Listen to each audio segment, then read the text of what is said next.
All right, let's get right into it. We're going to tackle a huge question today. How do you find your footing when it feels like the very ground beneath you is just gone? This is all about building a new kind of stability, one that actually holds up when everything else seems to be falling apart. So to really get this, let's start with a story about a guy named Zain. Now, Zain is someone who did everything right. He carefully built his life, his career, his relationships, his plans for the future. But then, all of a sudden, it all starts to crumble. Projects he poured his heart into fail, people he trusted let him down, and the future he had so perfectly designed just vanishes. And this is the question that hits him, and probably you, harder than the loss itself. It's a question that cuts right to the bone. If everything we build our lives on, our identities on, can disappear in a flash, what in the world are we supposed to hold on to? That one question, right there, is what we're going to unpack today. So, where does that deep, gut-wrenching feeling of anxiety and pain actually come from? Well, the idea here is that it all stems from this fundamental conflict, a total mismatch between what our soul is searching for and what the world is actually capable of giving. Let's break that down. This slide really lays it all out, doesn't it?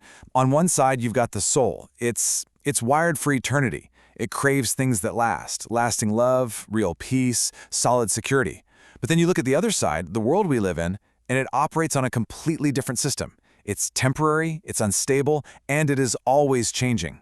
And that's the key, right there. When we try to find permanent happiness in a place that's designed to be temporary, it creates this constant friction inside of us.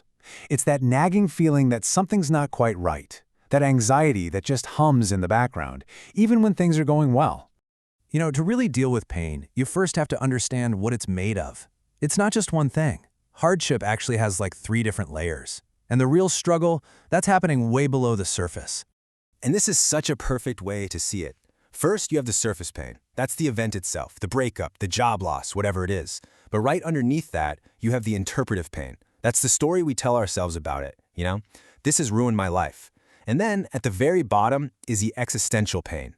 That's the deep confusion about life, purpose, and whether anything is stable at all. It's those bottom 2 layers that really, truly shake us to our core. And this is so important. We always hear that time heals all wounds, right? But time alone can't answer those deep existential questions. For that kind of healing, for the really deep stuff, what you need is a radical shift in perspective. So this brings us to the big turning point. This is that aha moment where our entire relationship with hardship can begin to change. We're about to look at our struggles through a completely new lens. And this is the first big realization. So much of the pain we feel doesn't just come from the loss itself. It comes from our unspoken expectation that things were supposed to last forever. We were building our house on ground we thought was solid rock, but we never realized it was actually designed to be shifting sand. And that leads to this incredibly powerful reframe.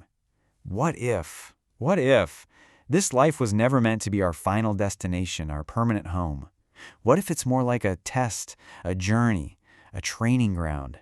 If you look at it that way, then instability and challenges aren't bugs in the system, they're actually features. There's this beautiful metaphor that's used here. Think about being caught in a huge downpour. When you're in the middle of it, it feels like it's never going to end.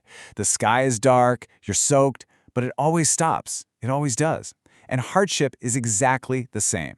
It feels all-consuming and permanent in the moment, but by its very nature, it's temporary. Okay, so with this brand new perspective, how do we actually build a new kind of inner strength?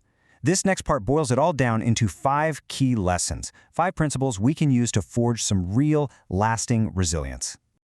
So let's quickly walk through these, because they're the absolute keys to the kingdom. First, remember, you are wired for eternity. That feeling of always wanting more, of being a little restless, that's your soul searching for the permanent home this world can't provide. Second, attachment determines the intensity of your pain. The more we wrap our identity around things that can be taken away, the more it's going to hurt when they change.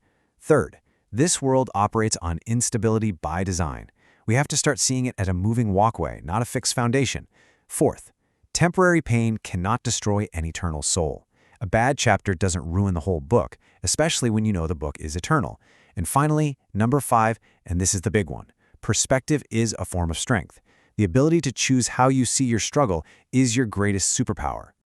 This completely redefines what it means to be strong, doesn't it?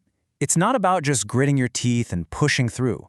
Real strength is an active, conscious choice. It's the ability to zoom out, to see the bigger picture, and to put your pain in its proper context so it doesn't take over your whole reality. And this is the end game. The pain might not just vanish into thin air, but with perspective, it becomes manageable. It's contained. It's no longer this infinite, terrifying monster, because your new understanding builds a fence around it. It becomes a part of your story, but it is no longer the whole story. So let's bring this all home. The next time you feel that familiar dread, that panic rising in your chest, that feeling that your world is cracking at the seams, this whole framework is designed to give you one powerful tool. And that tool is this simple question. Just stop and ask yourself, honestly, am I trying to get something permanent out of a place that was designed to be temporary? The moment you ask that, something shifts. The pain might still be there,